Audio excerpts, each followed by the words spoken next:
This is integrated 3, where this is a little mini lecture for 2.1.1. Today we learned about the graphing form of a parabola. And so here is our parent function parabola right here. That's the one that you're used to looking at.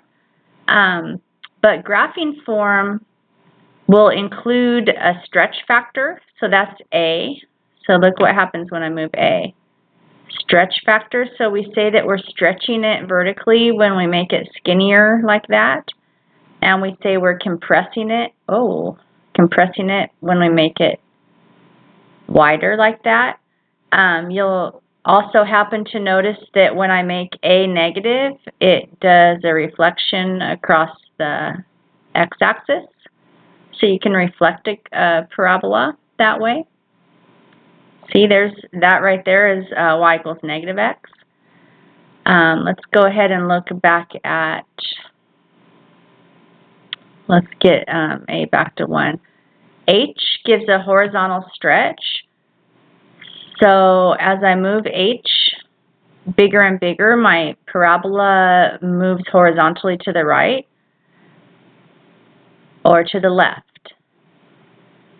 So this is a little confusing for students sometimes because it's x minus h. So if I had x, let's make this a nice number. If I had x minus, and if h is negative 4, I'd have x minus negative 4, which is x plus 4. So this actually would appear as y equals a times x plus 4 squared, because it's minus negative. So it gives a horizontal shift, but sometimes it's confusing because it looks a little opposite. But basically, h moves your parabola right and left. So I'm going to put that back at 0. And k moves your parabola up and down. This one doesn't do anything backwards. There's no minus signs. Just if k is 3, then it's lifted up by 3. If k is negative 1, it'll just be shifted down by 1, like that. Okay, so that's called graphing form. So I'm going to go ahead and show the document camera. So hopefully you're seeing the document camera. So here's our graphing form. Remember, A is the stretch factor, H gives a horizontal shift, K gives a vertical shift. So if I had, I don't know, any old parabola, if I said y equals x minus 2 squared plus 1, I could easily guess what that graph would look like. I could just draw an axis and I can say, oh, h is 2, k is 1, so there's my vertex, and then I see that there's nothing here for a stretch factor, so the stretch factor is 1. So I could just,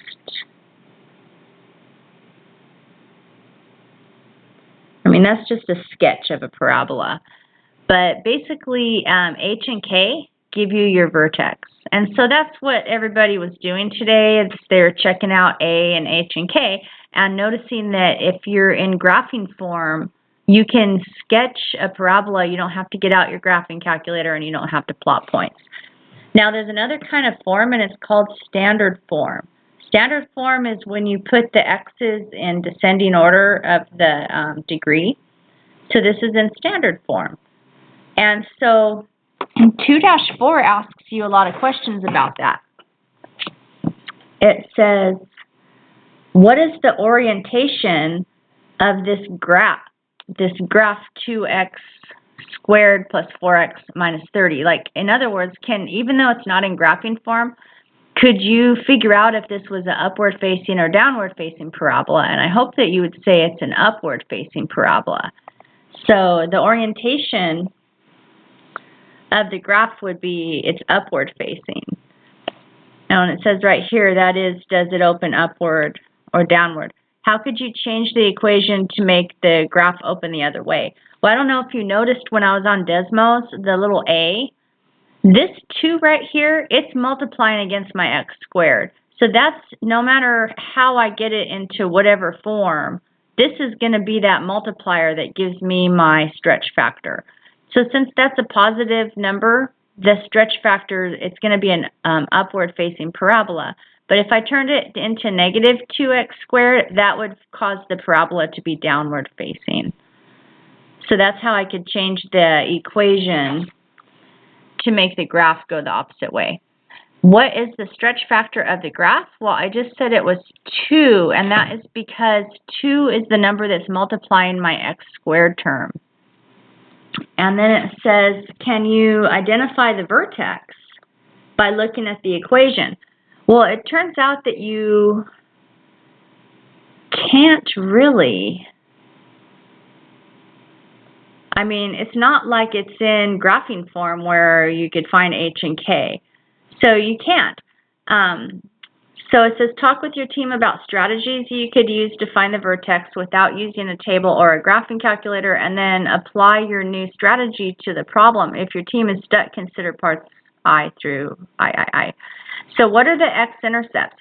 So this is what we kind of went over a couple times in class. I can find the x-intercepts of any parabola by solving for x. Like the x-intercepts happen when y is 0. So I set this thing equal to 0 and factor it, and I should get the x-intercepts. So that's what I'm going to do here. So I've got 2x squared plus 4x minus 30. I'm getting x-intercepts, so I'm going to set it equal to 0 because x-intercepts happen when y is 0.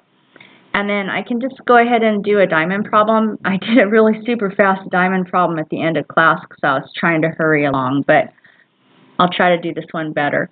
So I think in previous classes, like Mr. Hendrick's class, you would put the squared term in the bottom left, and you put the constant term in the top right.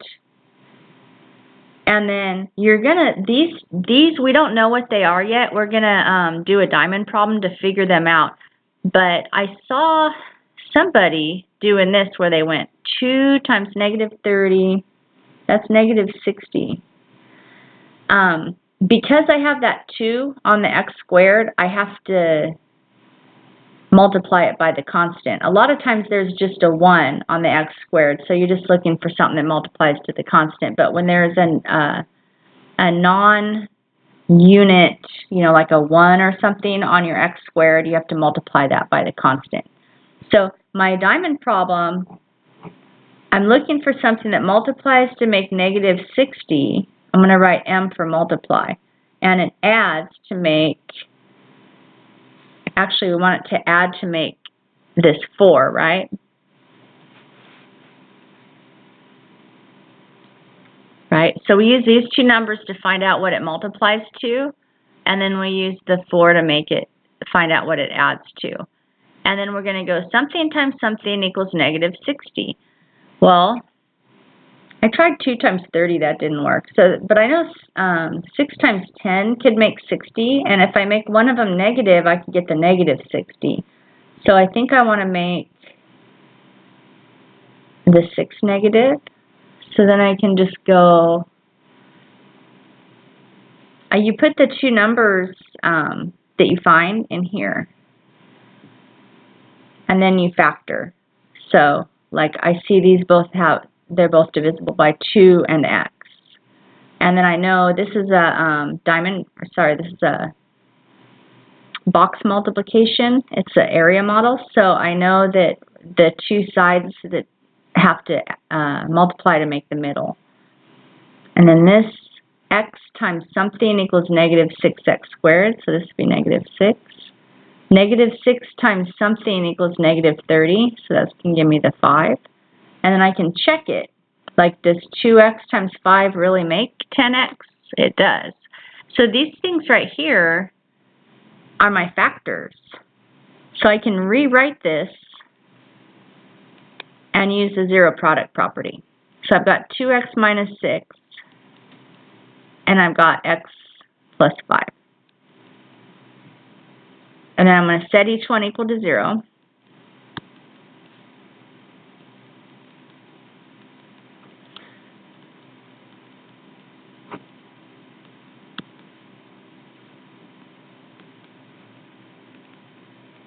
and I get x equals 3, or this one I would just subtract 5 on both. Well, I'll show it. And I get, okay, and then so it's kind of walking us through that. So it says,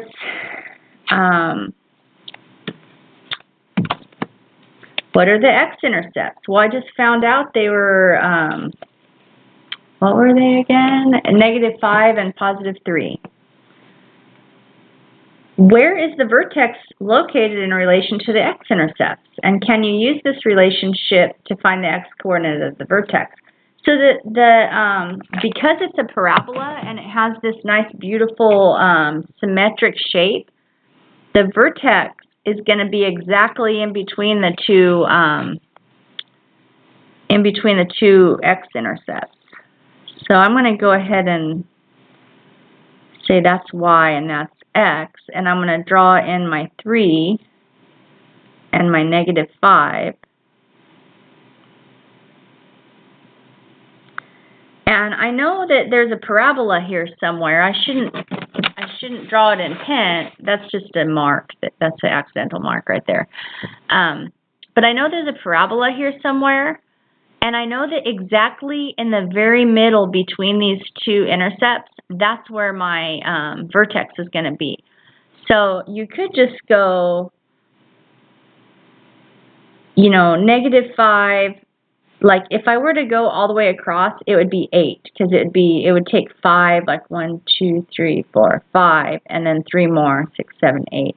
So this spans 8 units here. So half of 8 units would be 4. So I can go 1, 2, 3, 4. However it is that you can find your the halfway point on a number line or on a axis between -5 and 3, that's how you should do it. So here this is -1.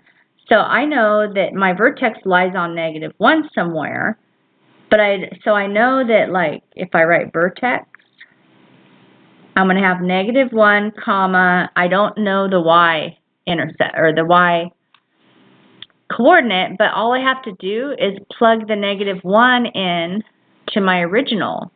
So 2 times -1 squared, well, that makes 2. 4 times -1 is -4 minus 30. Well, these two together make -34. And then if I add the +2, that's -32. I know that was fast, but that is the vertex. So that means I'd have to count by, I don't know what, I'm just going to kind of fake it and say that's -32. So there's my, I didn't really do a nice scale on my y-axis, but at least I've got some points there. What else did it ask me? It asked me write the equation in graphing form. Oh, I could write the equation in graphing form because I just learned, didn't I just learn that h and k are the vertex? Well, I got my vertex, so that must be h, and that must be k. So now I can go, and we already said that the stretch factor had to be 2 because the 2 was multiplying x squared. So I can just say y equals 2. Remember, I'm using y equals stretch factor times x minus h all squared plus k. So stretch factor was 2. And then we know h and k. H is -1, so it's x minus -1, so that would be x plus 1. And k was -32. So this is how you can use a special method